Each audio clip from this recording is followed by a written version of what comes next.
A short while ago tonight, I spoke to Danny Alexander, the Chief Secretary to the Treasury. I began by asking him what's gone wrong since the Chancellor made his autumn statement and why the economic growth forecasts have been halved.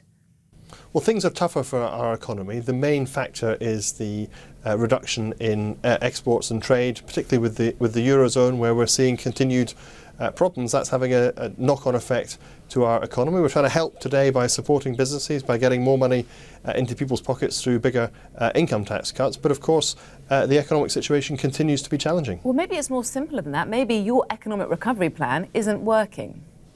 I don't think that's right at all. We have to deal with the country's financial problems. We have to do that in order to keep our interest rates low. Those low interest rates help people with their mortgages, they help businesses with their loans, and that's why we've got to maintain the credibility of our plan to deal with the deficit. But we've got to do more to help people too. Growth forecasts have halved, national debt has risen to 85%, it's going to take longer to fall, and we've just lost our AAA grade rating. If you didn't need much more evidence to suggest that your plan, after 3 years of being in government, isn't working.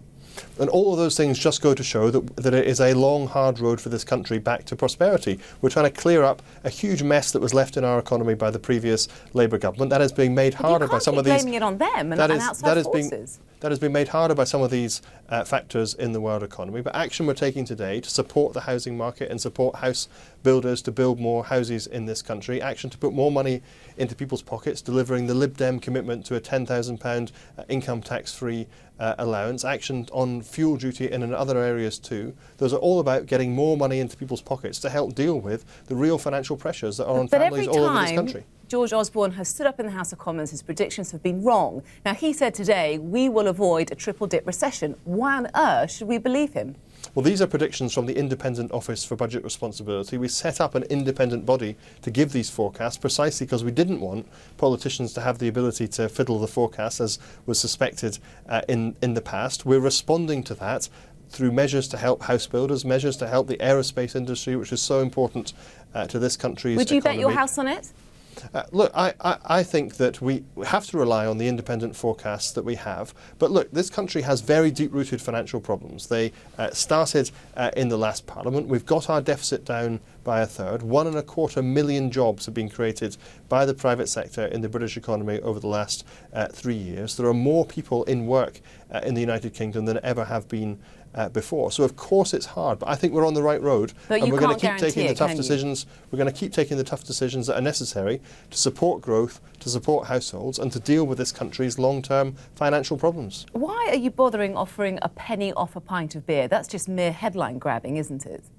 Well, look, it's part of a package of measures to help with cost of living pressures. Actually, the biggest thing there is the income tax cuts that we are delivering, that we Liberal Democrats promised in our election manifesto in 2010. But we know that 10,000 pubs in this country have closed over the past few years. But what's the penny off a pint going to do, Danny Alexander? For example, how many pints would you have to drink in your local, the Red Lion in Westminster, before you were able to save up enough money to buy a free drink? Go on, have a guess. I'm not a great beer drinker or pub goer myself, but how much is a pint of beer, do you think? Well, £3 or so for a pint of beer these days. But what we've also done today, it's not just the penny off a pint. It is also ending the beer duty escalator, the ratchet of constant increases that was put in place by our predecessors to get a bit of stability into the prices there, to try and support job creation in that industry and stop pubs closing around the country. I think that's a good aspiration, and it's part of a kind of wider package, but in the which is about supporting families. You would have to drink 390 pints to get one free drink. I mean, that's ridiculous, isn't it? Well, I have no intention of doing that.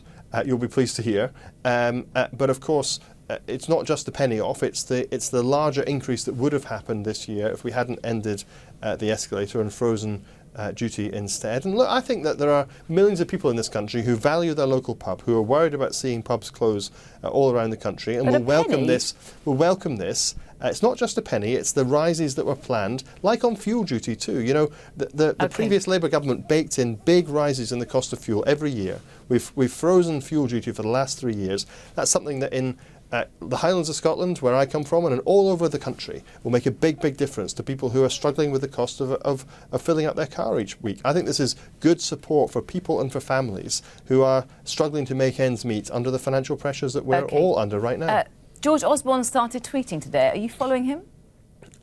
I've been tweeting for years, so I'm are afraid I got there first. Are you following your boss on Twitter? Because we couldn't find you, Mr. Alexander. I don't know. I haven't checked that out today, but I'm delighted that he's finally joined the rest of us on Twitter. Well, we couldn't find that you. We couldn't find you following Mr. Osborne, but we could find you following Jerry Halliwell. Is she more interesting, do you think?